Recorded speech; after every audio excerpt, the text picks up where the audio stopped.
I18. I'm Michael Magid, live from Hollywood, California. With me, you know him as the czar of the virtual background, who made a very quick adjustment on the fly. The one and only Pro GK Academy, Omar Zeenni, 99 World Cup winner, and about to get her UCLA season underway on Thursday. My first coaching cap. Your first coaching cap, Saskia Webber, and joining us right now is MLS free agent, as Omar put down in the background right over there, Patterson Sewell. Caleb, thanks for doing this, man. We're really excited about this. No, thanks for having me. This is fun. Anytime we can talk soccer, I'm all in. Yeah. So before we get going, though, speaking of caps, though, Saskia, we got an announcement right now today. Wow, the we got She a Believes birthday? Cup. Oh, No, no, I She was gonna Believes say Cup. we got the GOAT, Michelle Akers' birthdays today. Oh, today's Mish's birthday? Yeah, the one and only. So. Oh my God. Well, shout out to Michelle Akers, the one and only GOAT. But I was also referring to the fact that She Believes Cup roster came out today. Two friends of the show are on that U.S. roster, Jane Campbell and the one and only Rutgers alum. Are you rah-rah? Yeah, right. You gotta love it. KC Murphy. Shout out to them, guys. We're excited about this. Hopefully there'll be announcements of some other friends of the show, possibly Kaylin Sheridan, Aline. I'm just going to say Aline because she's Brazilian. And also it's very difficult for me to pronounce her last name. And of course, Gabby Garten from Argentina. Hopefully there'll be announcements about them being on the roster. Saskia, Omar, first off, I think we're just really excited about the fact that people, that we've had on the show here, She Believes Cup is arguably one of the biggest women's tournaments in the world. So this is going to be pretty darn exciting. So. Oh yeah. I mean, even NBC Sports yesterday, they had Everton versus Man United women's team. So it was nice to actually get some, more women's and female content out there and to actually watch that game. And it was, they actually it was fun. they actually technically had like three, but I must have missed the other ones. But this gotta love it. This car like sales thing went overtime. And I don't know if another game got canceled by accident, but they showed like a throwback game from like a men's game. I was like, what? That's a nightmare. But it's the thought that's out there. I watched the Man U game and everything, so that was pretty awesome. Oh my gosh. Well, speaking of Europe, our guest panelist today actually spent a little bit of time playing in Europe. He played in some leagues like, I don't know, Portugal, some pretty big time leagues over there. Caleb, before we kind of get into the topic today, for some people out there who kind of might not be familiar with your journey, growing up in Australia, coming over to the U.S. eventually to play and all of that, why don't you kind of catch them up on how you ended up in MLS and kind of what you have going on right now with the Academy? Yeah, it's kind of a weird journey. It's not the typical kind of American journey, I guess would say. I have dual nationality. My mom's Australian, my dad's American, so I have both passports. Grew up between both countries. I did a U17 camp with the States when I was younger, and then I was called into the U23s for the Australian side as well. So it's kind of, there was both sides that I could go to. When I was younger, I kind of went the route in Australia, much different to here. Everybody's trying to get on the first boat to Europe as fast as you can. That's kind of always been the way. So I did some time in Italy. Then at that point, I went to England and I couldn't get a work permit once I turned 18. I could stay there and play when I was younger underneath my mom through her work. But once I turned 18, no go. So at that point, it was kind of like, man, where to? So we just sort of came back, went to play in the old, I guess, USL 2 is what we would call that back in the day for Martin Rennie, who was at Vancouver and now at Indy. I played for him in Cleveland. From there, I went to the Red Bulls, and that's kind of how I first got into the league over here. And then played a couple of years there, did some time on loan from the Red Bulls in Miami and back at Carolina again. And then I went across to Portugal, and I did about 6 years, I guess, playing in Portugal. So how's your Portuguese? Are you like fluent? Yeah, now I can speak. It's okay. So I can have conversations. My wife is Brazilian, so that we met over there. So that's kind of, yeah. But let me assure you, I did not know anything when I remember getting off the plane thinking, this is going to get interesting real quick. So there we go. But the proper gringo, as you would say. I feel your pain when I was in Japan. Trust me. Oh yeah, I can only imagine. But the thing that's really fun about that, Caleb, obviously, is that Omar, you have these conversations with people on social media all the time, these kids that reach out to you and everything like that, and all they're thinking about is the football aspect. They don't even bring up the language aspect, and you're just like, man, I mean, like, how many years of Portuguese did you have to before you kind of felt comfortable and everything like that? Yeah, I'm still trying to get comfortable. I mean, I can speak now, but it's definitely not polished, that's for sure. But I can have a conversation. I can get my way around, and they kind of understand what I'm saying. But I remember when I landed in Portugal, I got off the plane. The agent didn't speak Portuguese. He had a friend that spoke English, and they took me to the club. We trained that day. Most places, you walk in, nobody really said anything, kind of, hi, how are you? That's it. And then we get on the field, and I didn't understand anything. And then the next day we had a game, and we were playing Estoril at Sporting Lisbon's training ground in a preseason friendly. And the wind was just blowing. And you get out there and you think, this is fine, I can play. And then you realize you're going to have to communicate. And only at that point, I'm on the field trying to tell people where runners are coming from and all sorts. And I'm just like, do I speak English or do I just not? And so I just went the whole English for a presence. And I know these guys are looking back at me. Hey, back there, quiet. I don't have a clue what you're saying. So anyway, at that point, I realized, little sheet of paper straight into the coach's office, tell me up, back, left, right. Exactly. You learn those basics. Just that's like left, right. That's it. Out, clear, whatever. and you go from there. Trust me. All wrong. Yeah. I started to get Japanese, Jinglish, as they like to say, because it's basically backwards Japanese, because like the way their sentence structures are right, they're backwards. So like, everything I said was my way, but it was backwards. But I hurt myself, like I twisted my ankle real bad, and I actually screamed "itai" instead of like "ouch" or whatever, like in Japanese. I was like, all right. Got it. my ankle's like hanging off the bone, and I'm like, "itai!" And I'm like, I just screamed "ouch" in Japanese. That's hilarious. I will say, it seems like none of you guys have had the experiences that I have. I speak, I mean, more or less fluent Spanish. And at the age, I was 15 when I went to Mexico to try out. And I think I've told the story before, but man, these guys didn't think I spoke any Spanish at all. And they were just saying all these insults, but like as if they were right next to me. And like they were just like, man, this fat American, why is he here? Oh my this God. guy is so out of shape. And the entire practice, I'm just like, do these guys not know that I could literally understand everything they're saying? And I didn't know anybody. I have no friends out there. And then at the end of practice, I remember kind of like having a full conversation with one of the guys who was like instigating all the insults. And he would look at me and looked at all his friends kind of like, oh, damn, we just messed up. We really, man. And it was just like, for me, it was like one of those moments where I like in a movie, you know what I mean? Like you stood up to the bully and you're kind of walking away going, yeah, stick it to him. And then that moment, fades away. And now I'm driving in the taxi back home going, God, what just happened? I had the same thing happen. We were in Portugal, actually. We were at the Algarve Cup in Portugal. Okay, yep. And the Dutch team was sitting behind our goal, like after they had trained. And they were kind of talking shit, and stuff like that. Totally forgetting that I'm half Dutch. And although can't speak it fluently, can totally understand. And like turned around, and I think Serena Wegman was there. And I was like, and then they're like, oh, Rafa Dama, like they were just like Saskia. Oh, that's amazing. And I was like, come on, guys.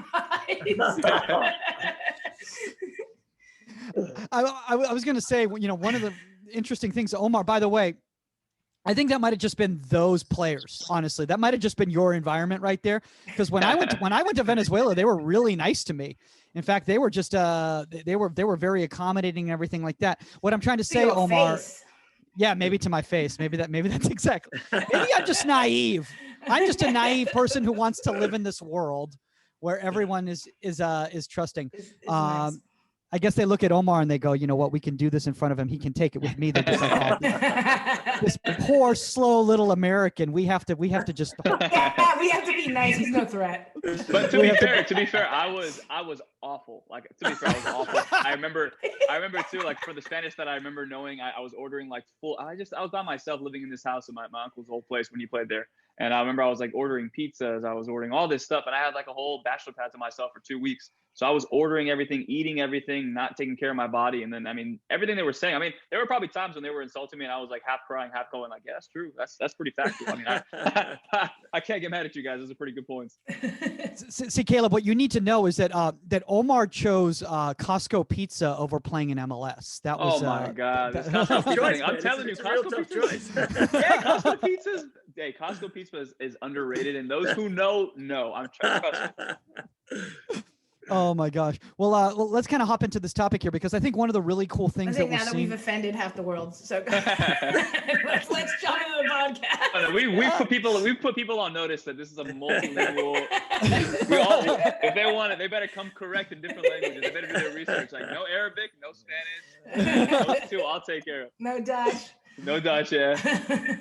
I was going to say one of the really cool things that we have in regards to this podcast and everything, Caleb, which is very, very, leads us into the topic right here, is that we all played, we all coach now, but we all began kind of our journeys and everything like that outside of just playing while we were still playing and everything like that. And, one of the really cool things about you and what you do with your academy is that it's a lot of guys that are still playing and everything like that who are involved in this. And so, one of the things that kind of we wanted to talk about is like kind of what does a player run academy kind of, differ from like kind of like a traditional academy run by quote unquote coaches or coach speak, who kind of may not be as connected with the players right now because they're a little bit away from that era of their time?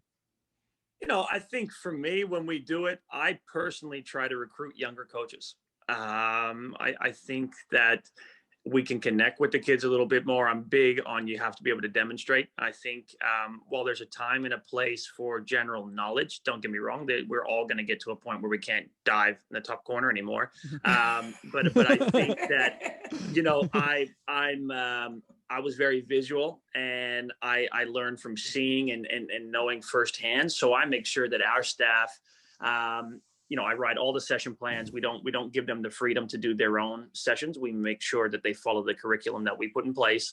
And that for me, it's kind of the grassroots level, that solves a couple of problems. One, you've got guys with other jobs. This is kind of a secondary job for most folks. They don't have the time to sit down and run an 8-week curriculum and change it and make sure you're hitting different topics and so on. So we solve that for them. Secondly, by being a player and your experiences, you should have a little bit more experience than those guys that are coming up in the coaching ranks. Not to say that we know it all or I know it all, but we try to use our experience to, as best we can, to solve the curriculum piece. And I think that being current and younger, the kid, you have to connect with kids. For kids to buy in and really understand what you're doing, doesn't matter how you do it, you've got to connect with them. And not all kids are the same. So I make sure that, our staff from the mental side, they might make a mistake, and that's the kid that we say, hey, that's not a problem. There's other kids that are just lazy. And you need to tell them that that's not good enough. So, I think probably when I was younger, coaches would just smash you and hammer you. And that was it. Like as a keeper, if he's not walking off and he's not dead, then he hasn't worked hard enough. And next week. Jeff, all of it sounds like Saskia and Omar's coaches every single time. That is so not true. Okay. It's just how I come across on the podcast. So, I think that's, if you say, how's it differ a little bit? I mean, I think that's kind of the key points, but not to say it's always the right way. There's so many differences to coaching, but my biggest thing is when I was trying to do it, I wanted to see how we could impact as many kids as possible in a way that's not going to conflict with club. So we don't just do goalkeepers, we do field players as well. And on the field player side, it's all technical training that can be transferred into a game situation, not stuff that just looks cute. And then on the goalkeeper side, we develop good keepers in America, but now I feel as though coaching's going away. It's all training. So anybody can train. I say very few can coach. And you'll see kids, we go into certain clubs and run their programs for them, and they say, yeah, I've been a goalkeeper for 4 or 5 years, but their technique is just woeful. So I think they're doing training, but they're not doing coaching. So anyway, that would be some of the big things that we try to instill and look out for as we're going along and throughout the process. Yeah, I hate that. Like, and when I was with club and like I've had a coach walk up to me and like I've had a group of goalkeepers and one of her goalkeepers was with me and just like kind of make the comment like they're not working like hard enough. Like that mentality of if the goalkeepers are flying around and if they're all over the place and if they're like, you know, breaking an arm or something like that, Yep. that means they're working. And I'm trying to coach. Like I'm trying, like, I don't care if you think what I'm doing is like maybe not as intense, but it's actually purposeful. It's I'm trying to get rid of some bad habits before, if I can make him just go flying around, but he's just going to do it with his bad habits. And, you know, I agree with you 100%. There's a lot of trainers out there and few coaches. You know, and I love hearing this from you, Kayla, because the fact that you are a player right now. And like Omar, I mean, even just recently, we just posted a thing last week where we said, you know, what's most important to you, you know, in regards to when you begin your coaching journey, you know, your session design, you know, or your on-field direction, you know, and a lot of people said on-field direction, you know, and Omar, I remember when you were still playing and you were starting to coach and everything like that, you know, you recognized early on that it wasn't necessarily about what I was doing, but about how I was doing it. Yeah. And I think, I mean, Mike, I'll get to that point in a second, but Kayla, I want to ask you a quick follow-up question about that. And I think for some of the kids that I train in like a private setting, a lot of the times I'm noticing that there's a means to an end. I think from the player's perspective and the parent's perspective, especially here in the States, we want to get a scholarship. On the women's side as well, I have some girls that I train whose parents are like, look, we're trying to get a scholarship to this school, to this school, to this school. And, you know, we want to get this goalkeeper to be the absolute best, that when the coaches come and watch them, that they're ready to go and that they're ready to get a scholarship. And when I talk to those goalkeepers, some of them don't even have, you know, aren't curious about the position. They just want to get into training and get out. Do you have that issue with your academy and some of the kids that you train where they just want to get to training and that's it? They don't really think about the game. They don't really, I guess, watch the game with intention to learn. If you have had those kids, do you have conversations with them and their parents of like, look, we need you to be a little bit more curious about the positions, that this training is something that you kind of absorb and you actually think about and get better at, versus just come to the field, no matter what I say to you, you're going to forget about it over the weekend. Then I have to almost give you that same retention the next session. Yeah, it's a funny one. The short answer is no. If we've got to go and force them to go and learn about the position or have a general interest in the position, I can't help you with that. Our staff can't help you with that. If you're going to be all in, you're going to be all in. If your parents are willing to fork over money and support you and take you places and drive you all over and pay these crazy fees that clubs charge in America, and we're traveling and you're trying to go and you want to be at the top, then part of being at the top is working on your own. That's watching games. That's looking at videos. That's going back and watching your games. But if we, you know, have to help you watch those games or tell you should be doing those things, of course, we give good general guidelines, like, you know, show of hands, who's watched games on the weekend. It is outstanding that across the board, how many kids are in the soccer world and don't watch a singular pro game a month. I'm not talking a week, a month. Yeah. So you say, how many did you? None. You go in Europe, these kids, when I was in Portugal, game on TV, you go past any of the local little bars or cafes or whatever, they are there, they're clued in, they'll stay for 3-4 games in a row. They don't leave the place. In between the games, they're kicking the ball against the wall, then they go back inside. In America, we're like, all right, cool, let's go shopping, let's go grab a coffee, let's go there. There's no interest in watching games. Heaven forbid we say, are you watching MLS games? Like, what?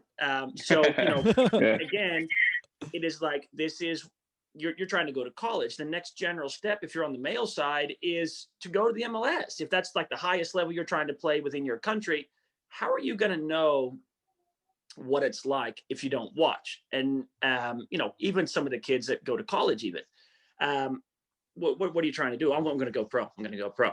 Okay, so do you know, have you watched the games? Do you know what you're up against? Because here in 3 years, you could be competing with those, but no, I don't watch. So again, in a nutshell, without being too long-winded, yes, those conversations are there. But in the past, when I was probably younger and first doing the academy, we would kind of have those chats.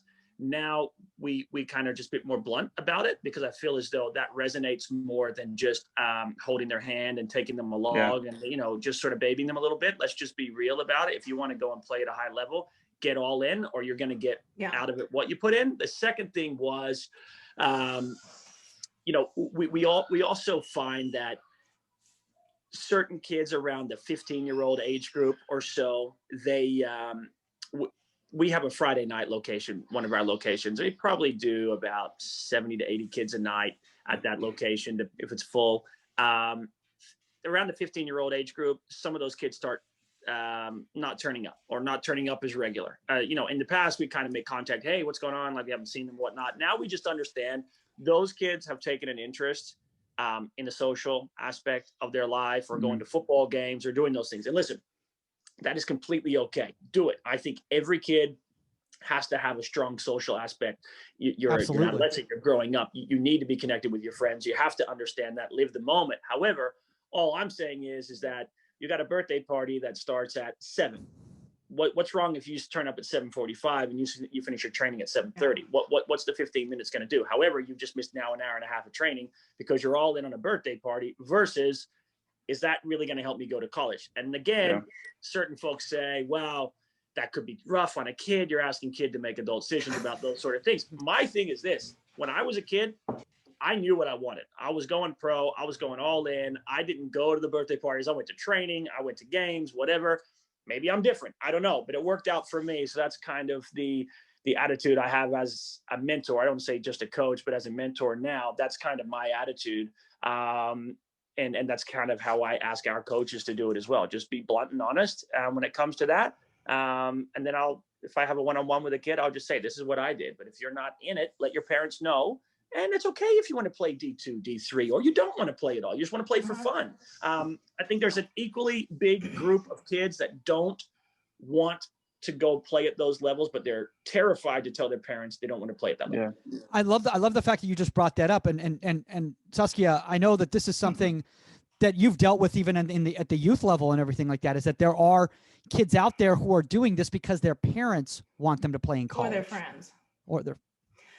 It's a social thing. Like, you have kids that, they'll, even if their friends switch clubs, they'll switch clubs. Like, right. Yeah. Even if there might not be a goalkeeper trainer at the other club, but they'll go because their field player friends went. And absolutely. And I agree with you 100. You hit that 15-year, freshman in high school, that age, and kids drop off.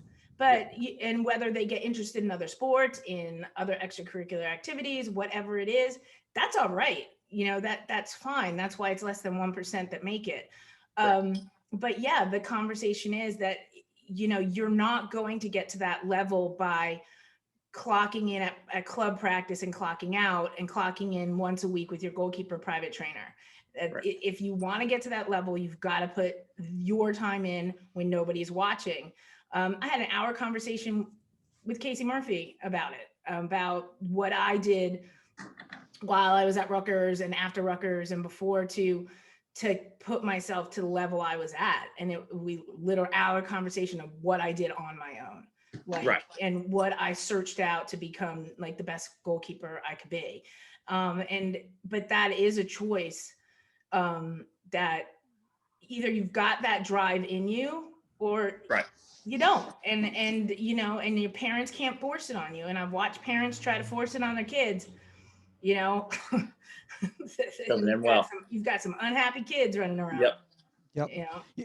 Omar, I think one of the things that you've dealt with in regards to this path and everything is that you've had kids who just want to say that they're training with you as like a status symbol type of a thing because their friends are training with you or whatever type of a thing, and then like Caleb was saying about having those difficult conversations, because, first off, Caleb, your time is extremely valuable. Obviously, I'm not saying, Omar, your time's not valuable, but Caleb, your time, because you have to balance your training at the same time as running this program right there, So if somebody's not all in it, it's very difficult for you to kind of commit all that time because you're still pulling for that contract yourself.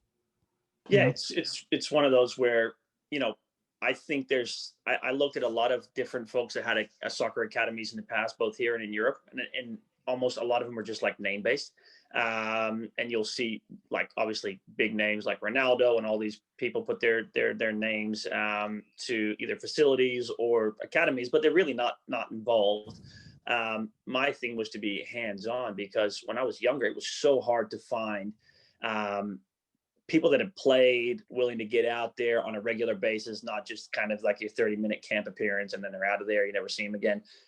So it was important for me to get hands-on. And as long as I've been in Nashville, obviously when I was in Toronto, I'd fly backwards and forwards some weekends that we had off just to make an appearance and be here and get involved. But it's important that, I think more players need to give back and get involved. Whether that be your own academy or going in and just kind of taking a team or doing some sessions or whatever it is. If we're going to get better in the States, we need coaches that have played recently, understand the game, to get involved and make connections with college coaches and so on, and kind of help unearth some talent. Whereas before I had nothing. It was just people shooting balls at you. And I think back now and I'm like, dude, we wasted so much money, and these people were like, you're getting great training. No, it was crap. I think, Caleb, to that point, though, I think that was I think something that obviously when I transitioned from playing to coaching, realizing that like you said, a lot of my earlier coaches that I had when they were coaching me, I know, Mike, you were one of my earlier coaches. I'm not talking about you. Oh, I was terrible. I wasn't very good then. Don't worry about it. It's all good. But yeah, they would strike the ball. And then I think, because for me personally, I think the things that I do now is like the reason why I love the position so much is because I was always so curious as to like, what is this helping me with? Why is this technique being taught? How can I stop arcing my dive? Why do I feel like I'm diving backwards every time? Is it because I'm not low enough when I set, or those low balls really beating me that significantly? But I think because the reason I even brought that question up about, some kids who are disinterested and having to, hold their hand a little bit, is because when I was younger, I had teammates who didn't really care about the position. I had a friend who partied every weekend. He went to Coachella until Sunday. We had a game against Real SoCal. I remember he drove all the way back from Coachella Valley for our game at 3:00. And I'm like, dude, you just partied for 3 days and you're coming back for a Sunday game. So I couldn't really wrap my head around that. And I think when you have those coaches who are just, pelting balls at you and not really giving you much direction, it's up to the goalkeeper at that time to kind of start dissecting and understanding, wait, why am I being taught this? Why is the coach continuously striking that ball in the top corner? So every single time I had to kind of like do that. So I think for like what you're saying is the players who have just finished playing, I think like yourself, we're asking those questions every single day of why is this technique being taught into us? And then now we're able to now take these kids who are training, and now we're almost reverse engineering of saying, look, we're actually going to tell you why we're doing it. And I'm going to show you the film as to what this is actually helping you with. Let's say, Saskia, you're coaching UCLA and you show a recruit or a young girl that you're training, a young guy that you're training, like, this is what you're going to be facing in the Pac-12 if you want to play in the Pac-12. They're really, really good at 1v1s at the angle. So that's a really big weakness for you. So I'm showing you and I'm exposing you to your weaknesses now so that you can actually get better, so that your timing is better and all that stuff is better in the future. I think that's what really, in my opinion, separates those coaches who have their own player academies is like, look, I'm going to show you exactly why I'm teaching this versus back in the day, I think some coaches, they just kind of ran you through drills. And again, to their credit too, maybe they didn't have the education or they had families. I don't know. There's so many factors. Yeah. No, I mean, look, bringing that up. By the way, for those of you guys out there who are unfamiliar with Omar's youth path, he was at an MLS academy, and that dude was doing that. That coach, no. That coach, I'll tell you this, the coach, Matt Mennel, I know we had our differences, and I'm sure I told people early on when I started doing a lot of my I was talking about the party player. Oh. Well, I'll finish. Matt Mennel, to me, guys, if anybody knows who Matt Mennel is, who've ever trained with him, the guy's a hard ass, but he's probably one of the best coaches ever, man. Like, he would give us a paper every single day of what we're going to do, planned out and everything. And that was really what got me. I mean, one, I hated it because I knew there was fitness on there. He would blatantly say, hey, we're doing fitness today. We're doing the, sprints, whatever it is. So I was like, damn, I hate these write-ups. But now that I'm coaching, I have like a stack of them, a binder of them, and I'm reading through them. And I'm like, damn, the depth that he really went to these sessions and like what he was trying to do from week to week to week and giving us those 8-week plans or whatever it is was just so like, it's mind blowing now. And I wish, that's why I tell players, when you train with me, we train with anybody else, be aware of what you're being taught, because one day you might fall in love with coaching and you might want to look back on those moments and be like, damn, I wish I would have paid attention to why the coach put me through those drills, or, hey, why did Caleb tell me to do this? I should have asked. Damn. So any kids, parents listening, get those kids and get yourself out there and ask the questions over and over and over, because you never know if you want to be a coach or not. And if you do, it's really, really valuable information. Bringing this up, with Saskia right here, is like one of the things that we've actually even discussed on this show is why we're so adamant about, if there's any young professionals out there, you know, that have any sort of inkling to want to be teachers in the future, or maybe get involved in coaching in the future, to start young. Because I'll be straight up honest, Saskia, like, you know, even like we just recently had, you know, Ali Lipscher on, you know, we need to get more former players involved in the game. The fact that you're at UCLA coaching, you know, look, not saying that being a player is the end all or whatever, but the more people like yourself, Saskia, who can come back and give to the game that way, the better off these future professionals, because that's what you're dealing with at UCLA, are going to be. Yeah, no, absolutely. I mean, you know, being a mentor and being an example isn't something that goes unnoticed and stuff. And, you know, even we're talking about Mia Fischel right now, who, you know, has a whole career ahead of her and everything like that, but she loves it. She's that person that's so interested, and, you know, she's going to be a coach eventually. And, you know, she's a field player. But, you know, she'll stand with me when she's not doing something and ask questions of what I'm doing with the goalkeepers and why. And so, and just like, you know, and just being able to kind of influence and talk to young players like that. And hopefully, you know, we'll have more female professionals that played pro, that played for the national team, coaching college, coaching pro teams, you know, not just here, but abroad. And you know, it's amazing for the amount of success the U.S. women have had. And we've had on our side of soccer, the lack of female coaches at a high level that we have. Mike, I just want to I'll ask the whole panel. I think this is something that's been on my mind lately. And I think, you know, I've told multiple stories about it, but when it comes to getting from, you know, your playing career to your coaching career, I think all of us, or I'll ask all of you guys, do you guys feel like there was a time early on where you're trying to shape every single player that you're coaching the way you were shaped? And I feel like, you know, like, hey, I turned out okay, so what I was taught, or the way I perceived what I was taught, and kind of like dissected it for myself, the way I digested all that stuff, this is how I'm going to teach it. And Caleb, I guess I'll ask you, like, have you ever felt that and then realized along that path, like, okay, maybe I need to make some alterations here, because a lot of these kids that I'm training don't have the same pedigree that I have, don't have the same size, don't have the same, I guess, love for the game to really take my points and digest them in a way that I digested them? Yeah, I think there's certain components that, like, honestly, I'm forceful on, but I know work for me, that I try to get across. For example, with a keeper, it drives me insane when people have their hands set really low. I just don't see the use in it. So I'm always like, you know, I guess we had a coach at ODP the other day, and he's like, I'm just going to guess what keepers have been training with you. And then I kind of said, so how are you seeing that? He's like, well, everyone sets the same way. I don't think any two players are going to be the same, or any two goalkeepers are going to be the same. However, I do think certain techniques, regardless size, how quick you are, short, tall, skinny, big, doesn't matter. I think certain things I try to keep in there, but I always follow up with the keepers and say, you try it. If it works for you, great. If it doesn't, you choose your own way. And it's not to say that we're being soft on what we're coaching, but it's almost like when I was younger, I know certain guys would think that, you know, you had to be like a shorter guy and be super agile and dive all over the place. Like, they're naturally that way. I'm a taller guy. I've got long arm reach. I'm not that way. So I would say I'd take from the playing side a little bit of what you're saying, and trying not to make everybody how maybe some of the old school coaches were, where it was almost like you had to be cookie cutter, everybody the same way. But I will try and instill certain components that I think are key for a goalkeeper. Just basic set position. When you're diving, a lot of kids diving backwards, and they say, oh, but I'm leading with my hands or my knee or whatever. And I always coach, if your shoulder turns, your body turns. Mm-hmm. If your shoulder stays square into the ball, there's no way you can go back. Your head can move, but your shoulder's keeping you forward. And I go back to that, saying those things I think work no matter if you're tall, big, small, whatever. So in a nutshell, I don't try to coach how I play, other than I'm doing some work with the college guys at Belmont right now. And one thing I am doing, to be very honest, how I played was be more aggressive. I thought they're playing a little bit deeper. I like to play higher up. I like to kind of be off my line more, get out and affect the ball where I can, as opposed to staying a little bit deeper and just letting them hit shots. I'd rather be as high up as I can. Those are things that I think, that's how I play. I think that will help these guys. But in the end, it's a fine line. Like you said, you don't want to just create them how we are, because that's not always the right way, right? Yeah.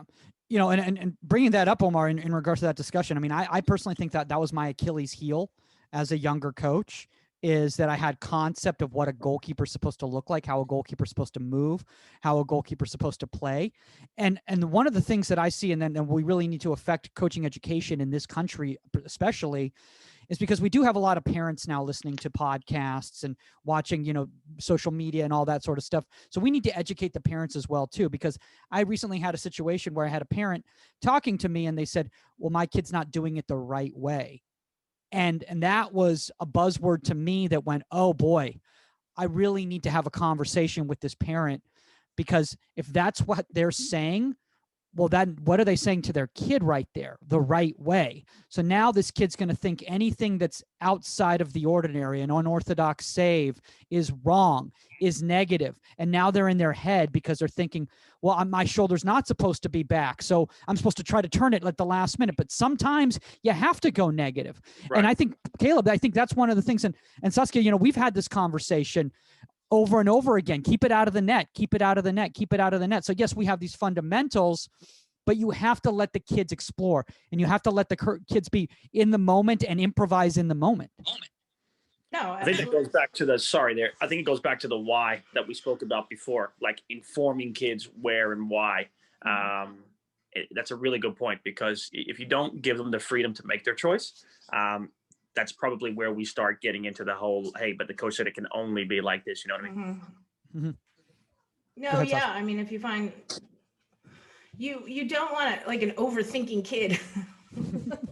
I know that sounds weird how to put that, but you know, you got to get to the point as a player, as young goalkeepers out there, that you have to trust in, you know, what we've taught you and use it. That becomes second nature, but keep the ball out of the net. Yeah. like I do drills, like I did drill the other day, that it was more gut check. It was more like, you know, you're out of position, you're going back to the bar, just keep the damn ball out of the net.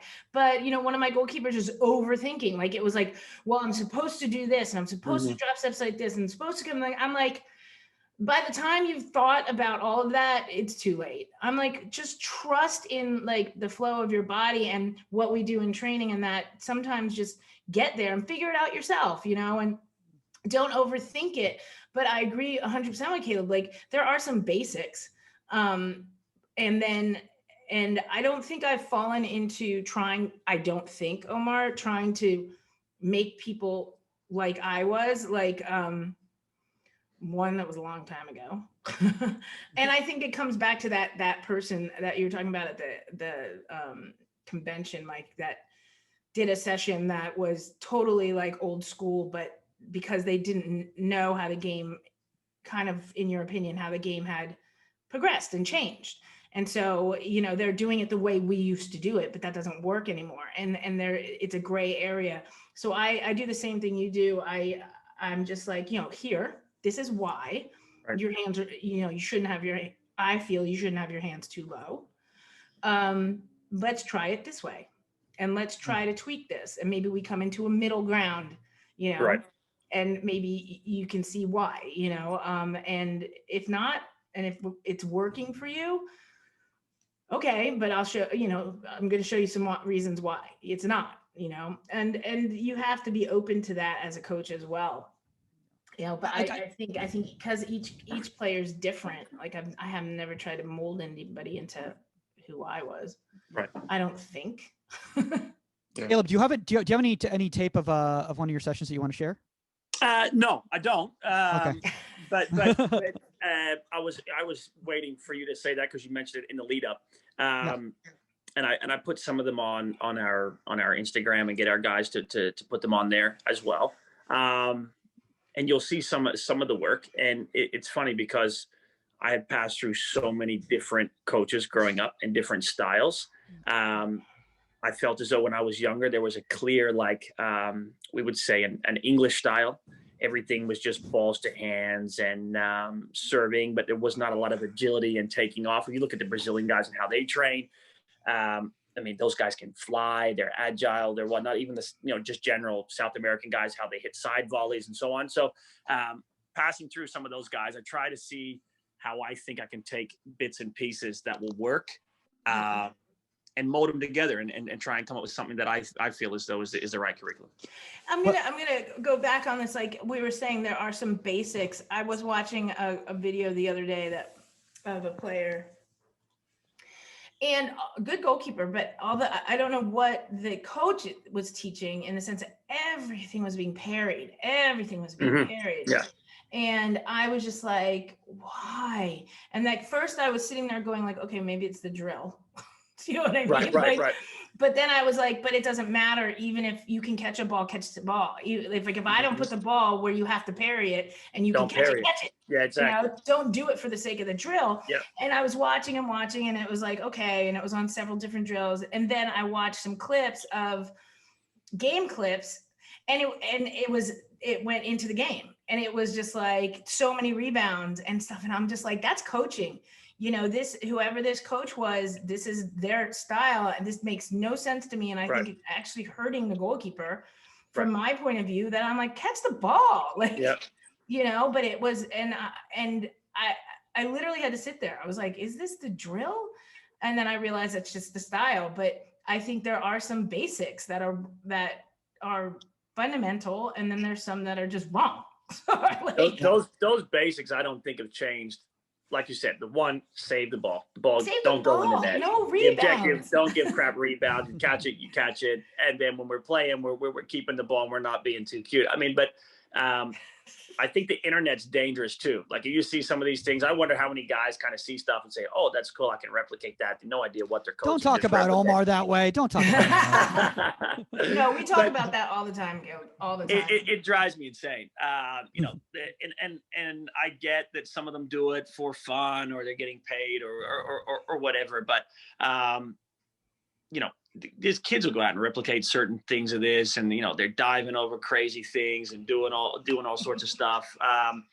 You know, that's where I say to our guys, like, please just tell the kids why. And it's also a good check for the coach. If you're going to do a session and you're going to put it on, why? Let them know. But kids, like we already said, are so literal. So if you're like, okay, we're working on parrying and stuff, everything is parried, and you have to be like, wait a minute, could you have caught that ball? I'm not like, correct. I'm not giving you a perfect ball every time. Exactly. Play the game first. Yeah. Speaking of unconventional, and you know, having to, what we were talking about earlier in regards to keeping the ball out of the net, you know, I think one of the benefits, Caleb, of the fact that you are still currently playing, and by the way, as you can tell right here, I went into the archives of the Caleb Patterson Sewell a playbook right here. So Omar's going to be able to get to do some play-by-play, and maybe you can break down this play. But let's watch it first, kind of in real time right here, because this is a little unorthodox, but from a game standpoint, that makes a lot of sense right there, what you just did right there. So let's start it up right here, and kind of basically, whoever wants to, Omar, if you want to do your fantastic play-by-play, or if you want Caleb to do it, however you want. Let's see, Caleb, go ahead. Let's see what you got. Oh, wow. Okay. So I see we got the in-swinger, and we've got the three men in the front, which is obviously how we were playing there. And then everyone else is meant to be man for man. As you see, we do a fantastic job at the back post there. I mean, we're just tracking. You're them the whole marking way, each other. Yeah, it's just we're all clutching at the ball. It's like an A. That's like the ASO Unite, like, right guys, there. don't mark each other. Mark the guys in the dark jerseys. But no, I guess at that point you realize it's, for me, it's away, or he's going to deal with it. And at this point here, you kind of know that's what I was kind of explaining when I said I was talking to the kids from Belmont. At this point, even though he's in control, that's just a touch and smash. So I'm getting out and giving myself a chance as opposed to reacting along the line. You got no chance there. So I think at this point, I'm just decided to get out. And I think his touch probably, gets in front of him a little bit, gives me a chance to get over top. Now, see what I love about this play right here, though, is that the shape of your body led to the ball to be played into a good area. And what I mean by a good area is out of bounds, because right now, spilling that ball actually still in play is going to look at the shape of your team right there. You know, that's going to be a tough situation right there. So I think the fact that you let your momentum take you to play this, I've made this play before. Not saying I'm at the level of you, but I've made this play before. And some people would say that this is unconventional. They said, oh, you should have held on to that ball, you know, or you should have kept. I don't know. I'm just saying some coaches I've heard before in the past. Hold on to what ball? That ball. The guy is shooting the ball at him from 2 feet away after his team totally pooped the bed, and he comes off his line with one touch, closes space, and makes himself big with weight forward, so the rebound goes out of bounds. Hold on to what, Mike? I'm just saying. I've heard Omar. You've heard this from you've seen coaches get upset about this play. Don't bring me into this. I'll say this, Mike sometimes goes on he stretches a little bit for some of his points, but I think this was one where no one really agreed. So sorry, Mike, you're on their own on this one. But I think, but I will say again, when you watch this clip, I think if you watch it, I think a lot of the players will just say, oh, okay, you know, he made a recovery save, got his body big, and that's great. But then if you actually look at it, and I think when I talk to players again, I'm like, look a little bit deeper. If you realize on that first ball that comes in, he doesn't, like, you don't sell out. You don't you don't jump in the air. You don't give yourself up. You keep your feet underneath you. Mm-hmm. So now, like I always tell kids, like, I'd rather you give yourself an opportunity to make a variety of saves versus selling out on that near post run and like really being theatrical about it and trying to jump and then, you know, jump on that first, let's say close range header. Yeah. And that ball, the close range header doesn't happen. So it goes to the far post. And had you jumped in the air, and, you know, again, I say the word theatrical because we see it on social media, and that's kind of like what a lot of these players try to showcase is jumping in the air and trying to make yourself big. Right. And then reality, that ball gets, you know, headed to the far post, and the players that weren't marking, you're stuck in the air. So that causes a delay. So for me, what I love about this is the fact that the in-swinger came in with the left-footed in-swinger. Everybody missed the first header, fell to the far post where you had a guy wide open. And then because you had your feet underneath you, you're able to maneuver and then cross-step across the goal. And then from there, it's just make an emergency save and get yourself big. Yeah. I mean, technique and all that stuff is not that important. But for me, it's just, okay, you actually kept yourself alive on that first one. That second one would not have been possible had you jump in the air and, you know, sacrifice those 1 or 2, you know, vital seconds. So that's what I mean. If any kids are watching this, when you guys watch that kind of stuff, like, yes, it's great to see that he made the save, but like, why? Right. Why? And how can you implement that? And I think Caleb brought up the perfect point. He didn't stay on his line. Like, and you see a lot of kids, they'll come across, they'll stay on their line. Well, you stay on your line, that ball's by you in the back of the net with you probably attached to it. And so it's like taking that yard off helps make that save. It's a totally different situation. And you see that a lot. And then you see a kid get blown into the back of net in your post, and, you know, but just taking that yard changes everything about that save. I also do you'll see some of the, I guess I go down and drop my thinking about it, I haven't got it on the screen. My left leg comes down. So a lot of, I try and coach a little bit of that technique a little bit. You know, you'll see De Gea, he will go completely to the ground. His legs will go apart. Yeah. And it's also, I think, if you get that wrong, 1, you're leading with your feet. 2, you're on your butt. You can't get up. This one there, I coach it a little bit in a simplistic way. Trying to get the kids to understand it is the hardest part for me, because most kids are taught just to go down. So some kids there would have just gone 2 hands and dove out at the ball or whatnot. I feel as though in those mid-range balls where they're kind of in control like that, they've got a touch or they're well in control, by clogging up the gap, you're kind of able, and I led with my right foot, not meaning it was the correct foot, but literally my right foot. You give yourself a chance that if he were to fake, you kind of clog and then you can get straight back up, as opposed to if you're really going and, you know, and they do fake or whatnot, he's alone there. You sold yourself, you're on the ground. I'm not trying to hold anything there. I'm not trying to do anything. Then take the man, take the ball, and just shove it all away. But clogging up those gaps and just hope the ball kind of, you position yourself so it hits you, and I just take the hit. That's kind of how I do those. And I'm the same way as you. Like, De Gea, to go down with one leg like that, then in my opinion, that's a goal near post. If you shouldn't go to like 2 hands to the ball, because it's not a 50-50 ball. Exactly. It's not a 50-50 ball. He's got, and you're scored on over top. Yes. So and like exactly what Omar said, by by taking that yard and keeping that shape and giving yourself multiple options there. Right. Multiple options. You don't have to hold on to the ball, Mike. Now, not to defend myself here, I don't have six years of the greatest social media goalkeeping education channel to go off of for breakdowns right there. So Okay. If that one didn't work out, wrong, you could come at me whenever that happens. If that ever happens. I want to talk about this before maybe we play another clip here, but Omar, we've been talking about obviously the fact that Caleb as a current player, and I think one of the benefits is like Caleb is you can go and kind of be to a kid like, this is not concept. I literally just executed this a couple weeks ago. So I'm not just teaching you something that I'm thinking might work. I'm showing you something that I just saw work in a match that I actually just did viscerally or whatever. And I think the great thing about that is that not only are you providing back, but you've also been able to start creating kind of this asset for yourself while you're playing, which is, creating kind of this coaching academy. You're learning from the coaching academy. The players are learning from the coaching academy. Omar, you've said yourself that creating the asset of your social media channel has allowed you to keep growing, not only as a coach, but when you went back and played a couple of years ago, you felt like a better player out there because of what you'd been learning from running your channel.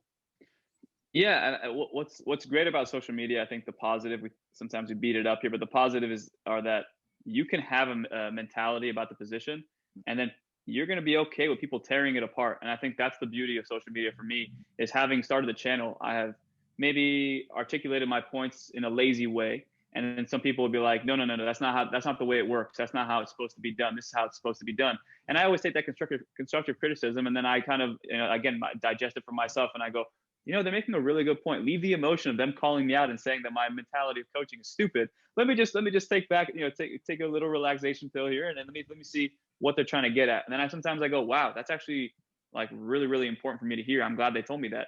So having that was huge. And then also too, there are some times where you see, I'd say the word concepts, whether it's other coaches, whether it's a commentator, whatever, they say it. And then sometimes as a young coach, I would blindly take those concepts and then apply them into my communication to my goalkeepers that I would train. And then once I went to Armenia last year, Caleb, if you don't know, but I played in this on Pan-Armenian games. And in those world famous Pan-Armenian games, Caleb, the world. And I remember though, I think again, the benefit of playing is that you're getting these concepts that are the modern way, and you're also able to apply them while you are playing. So luckily for me, and Caleb, I'm sure you can attest to this as well, but like while you're playing, you're getting all these different concepts. Okay, when is the block save used? By concept, you see De Gea and those guys using it. And then in my head, I'm like, I'm not going to coach that. Then I played in Armenia, and there are times where like, the block save literally, I would say not literally what you did, Caleb, in that situation. But in those situations, sometimes all you got to do is just get big and block every single opening and crevice area that you can cover. That's just how it is. That's the way the position works. Right. But if you've never been taught the mechanics to how that's supposed to feel, how that's supposed to look, you're never going to use it. So sometimes I reject things because of the concept, but then I actually step onto the field and I go, wow, literally when I use this is something that actually is an asset to my goalkeepers, and I should probably stop sheltering it from them because of the way I've perceived it on social media. It's a good point. I think, maybe this is part of me, maybe a little old school as well.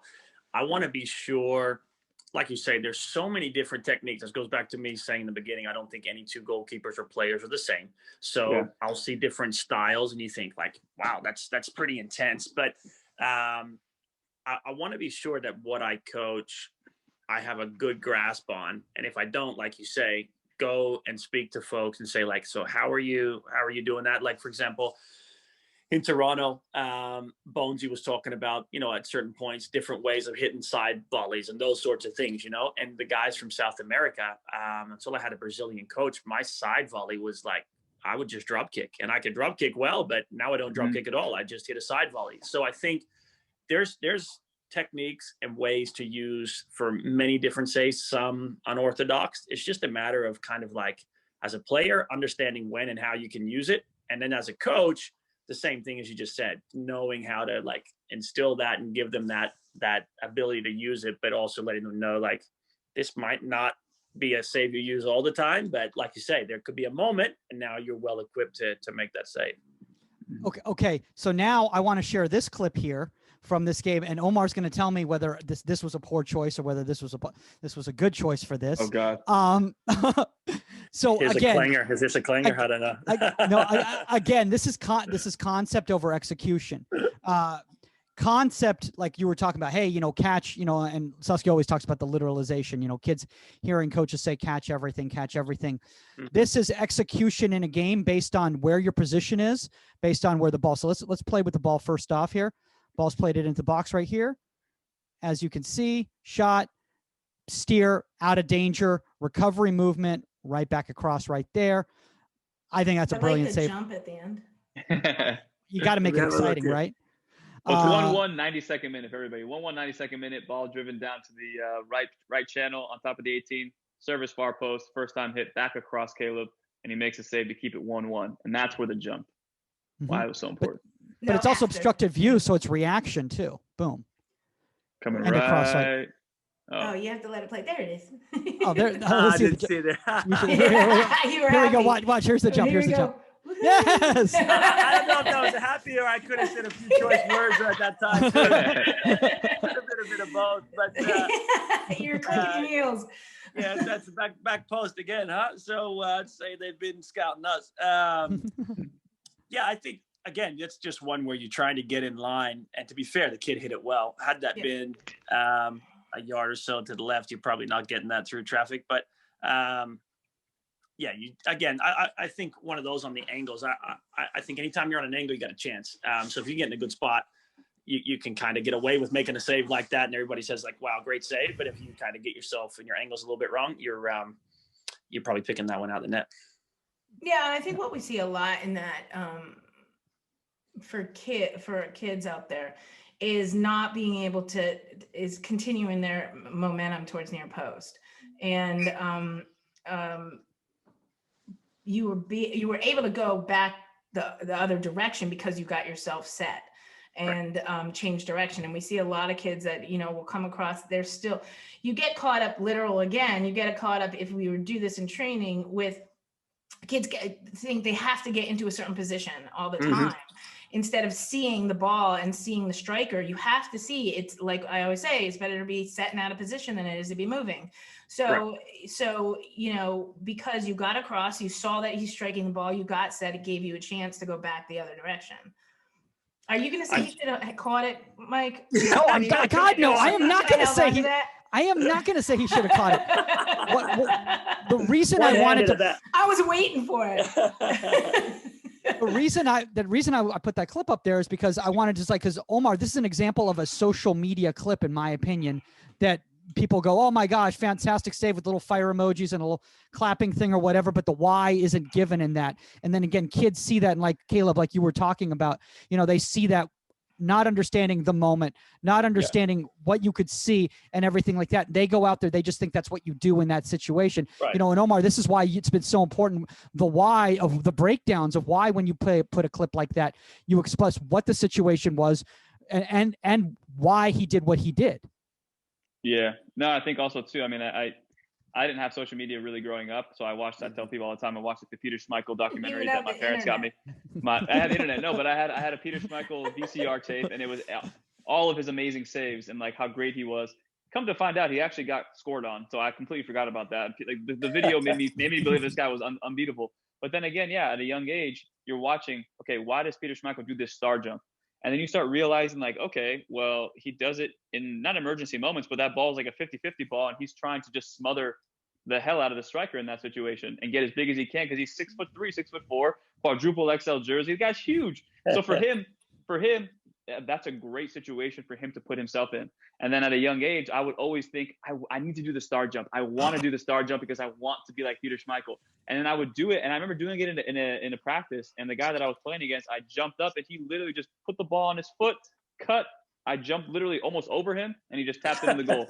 And I just looked like an idiot. But then again, sometimes young kids who are watching this, if I was saying, hey, I'm watching this clip, I'm watching Caleb come across the goal, I'm thinking, okay, so most of the shots from this angle on a right footer or a left footer is going to go back across my way. So why don't I just stop overcorrecting myself and just stay in this position And then you're going to get to the situation where that near post is exposed and they score on your near post. So if all the kids that are watching, do yourself a favor. Sure, watch these clips. And if you want to try and emulate your favorite goalkeepers, Instagram goalkeeper, the highlight you want to watch, do it. And then you realize very quickly you will get exposed at some point when you play at a higher level, and these strikers know exactly what you're trying to do.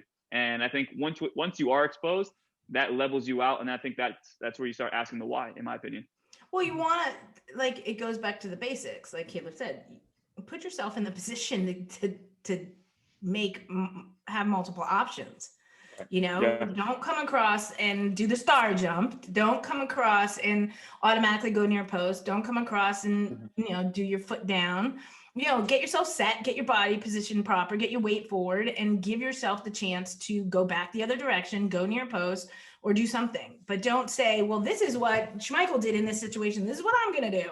You know, it just doesn't work that way. And that's so to finish this point, I think that is where sometimes I get so frustrated with the kids that I train, because I just go, like, haven't you been thinking about this the last time I scored on you in the last practice? Like, haven't you realized that you need to be set on a 1v1? I had a kid this past weekend, and multiple times he does this thing where I come out 1v1 and then he just spreads himself.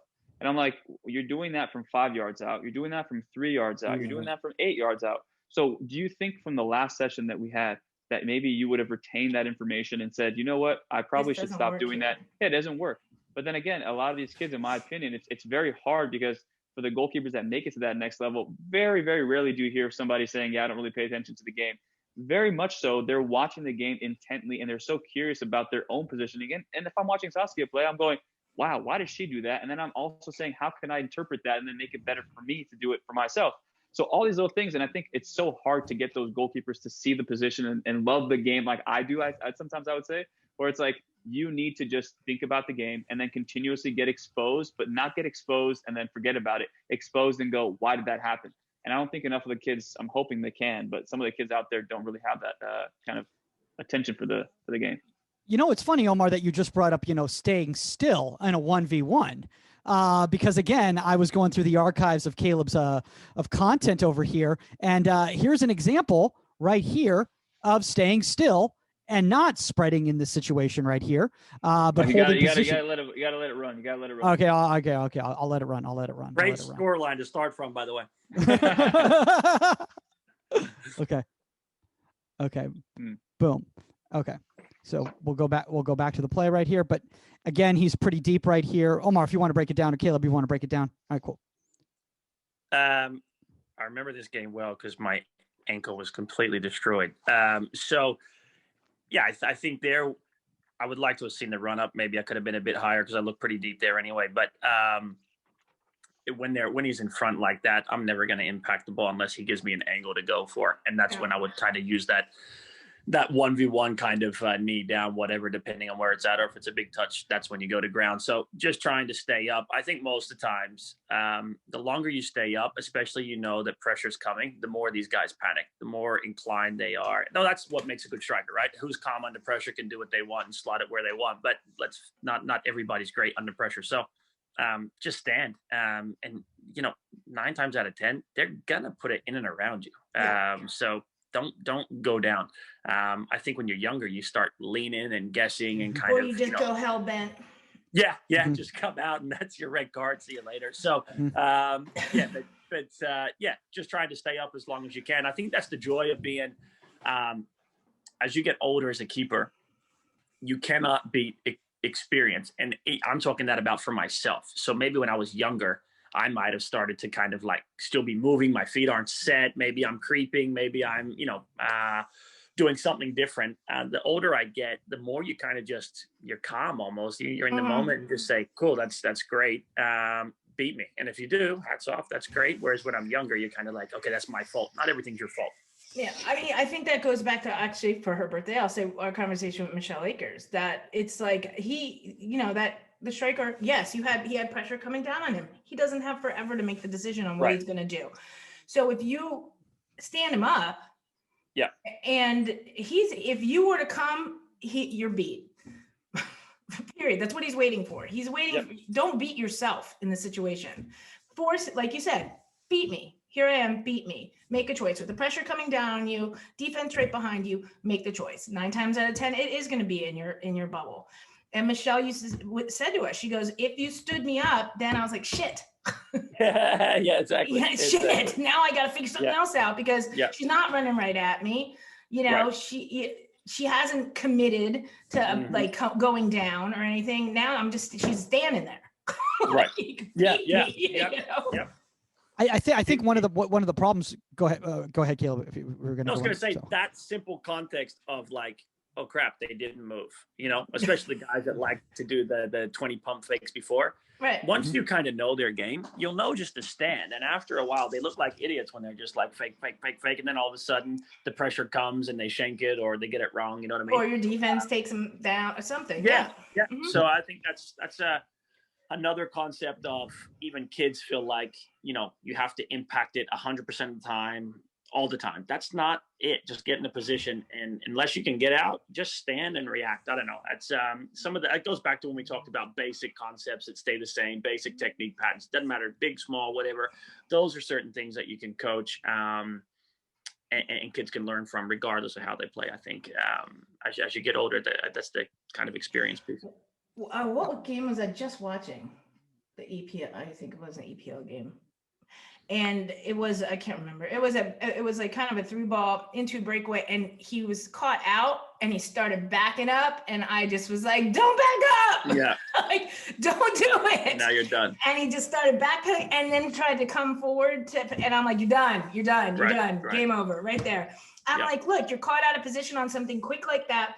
Like trying to adjust backwards doesn't always work. Sometimes if you just stay big, and as long as you're not really in no man's land and they don't have 1,000 hours to chip you, have a chance. Like you have a chance. But the minute you're like, oh shit, I was supposed to be further back, you're done. You're done. You're done. Sorry. Yeah. As we're kind of wrapping up right here, guys, you know, one thing I do want to bring up in regards to that, you know, is like, Omar, I think, you know, you've had this conversation with people on social media all the time. They'll see a clip like that and they're like, oh, well, he got, he got caught or yada, yada, whatever sort of thing, as opposed to recognizing that trust, you know, because I think a lot of goalkeepers, they don't have that trust when they can't actually affect the ball because they're not going to be able to get there in time to affect the ball. The trust to hold and set and let the player make the decision for them.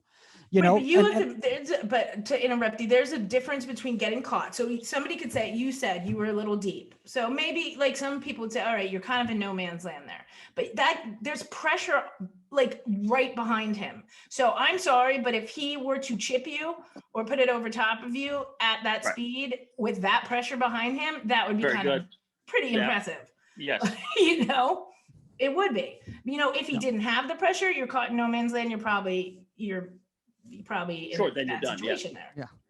But I want everyone who's listening to this podcast say, I'm just talking about what other people would say. I'm not necessarily saying my opinion.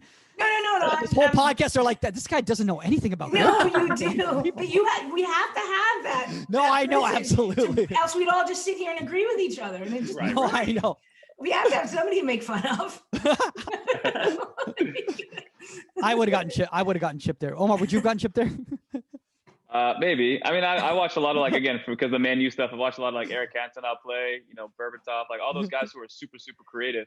And I think at the end of the day, I mean, the scouting report is super important, and you play against those guys, and you do fall for a pump fake. I know Ronaldo, I think in 2006 World Cup against Ghana, 1v1, he just did a step over and the goalie fell over. And I'm like, yeah, that's, and I'm like, yeah, I guess that's a great finish by him. But also too, like, do we not know that he's one of the most crafty guys? You need to almost stand him up. So I think scouting reports are super important. I think at the younger ages, it's a little bit more difficult. Now, maybe now they have more footage than they used to back in the day. But I think we'd go into games and I'd play against guys. I remember I got Ruben something. He played for FC Dallas. And it was like a 1v1 situation, and then he hit me near post. And I remember I kind of walked up to him. I was like, damn, bro, I thought you were going to go far post. He's like, I know you guys always think we're going far post. Of course I'm going to hit you near post. And that was like the first time my mind had ever been open to somebody else going, whoa, they actually think about their finishing as much as I do my 1v1. Mm-hmm. So that's where the mentality, I think, really comes into. We play striker. play center back. But I was just about to say, don't we tell defenders the same thing? Like, I don't care how many like step overs and tricks he does, just watch the ball. Yeah. You know what I mean? Like, don't bite, don't fall for it. Why is that any different for a goalkeeper? Like, don't fall over. Like, yeah. But I think that's also, I mean, in anything, if we want to talk about like fitness and intensity and all that stuff, like wall sits, like I used to do in basketball. For me, wall sits builds the muscle memory of you sitting in a neutral position. Probably like I call them different levels. 3 is like very stiff. 2 is like where you want to try and live, and then 1 is getting really, really low for those really close shots.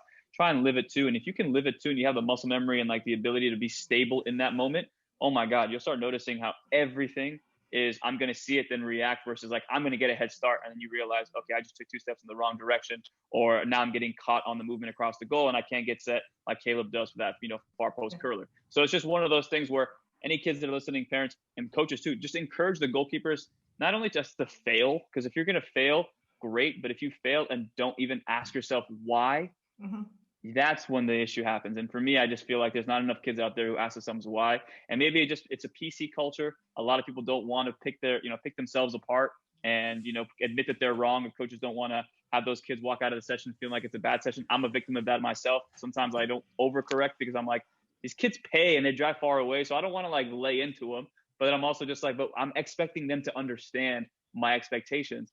And if I don't lay into them, they're not going to understand it. So it's finding that balance and finding moderation. And I wish I would train these kids more often so that I could actually like, span out the things I'm going to say to them and like, lay into them versus just one session a week, which is a little bit more difficult. Well, it's difficult when they're all going. Let me know how those wall sits feel when you're 49. That's how that's how Omar lost it. That's how Omar. See how easily you're getting up off the toilet. See how your knees feel. That's how Omar lost the weight, though. From after Mexico, he started doing the wall sits, and he started. It's a good fitness activity. Well, Caleb, we've been going for a while here, man. Honestly, one of the reasons I think we wanted to really delve into kind of you breaking down and having a little bit of coach talk with us too, is for a lot of young people out there to recognize that just because somebody's still playing doesn't mean that they're not learning the game, that they're not a student of the game, they're still not teaching and everything like that. And honestly, I think we can all attest to this right now. The league and especially the youth level needs a lot more, players, who played at your level, who are playing in MLS, coming back and giving back, either while they're playing or after they're done playing. So we're really excited about, what's happening with your academy. Before we get going, if anybody wants to know more about, the program and everything like that and all the different locations, where's the best place for people to connect with you? You can go to our website, CPS Soccer Academy.com, or our Instagram is CPS Soccer Academy as well, or my Instagram, it's on there. We'll have year-round programs. We do have camps in the summer, and during the summer, we're getting more and more folks traveling in from out of state. Not that we advertise out of state, but we've been noticing more and more traveling in. So, we're open, and hopefully everything being well and good, it'll be safe, and we can get back to some playing soccer without having this craziness hanging over our head. And remember, guys, it's not just going to be Caleb showing up there, waving, and then saying goodbye with his name on the academy. He's pretty darn hands-on with this whole thing. Guys, if you have a guest suggestion or a topic suggestion, contact at Inside the 18. That's the number 18media.com, or at Goalkeeper Podcast on all social media platforms, at Saskia_Webber on all social media platforms, at ProGK Academy _ on Instagram, and then ProGK Academy, obviously, on YouTube. That's all the time for Inside the 18, and we are out. Later, guys.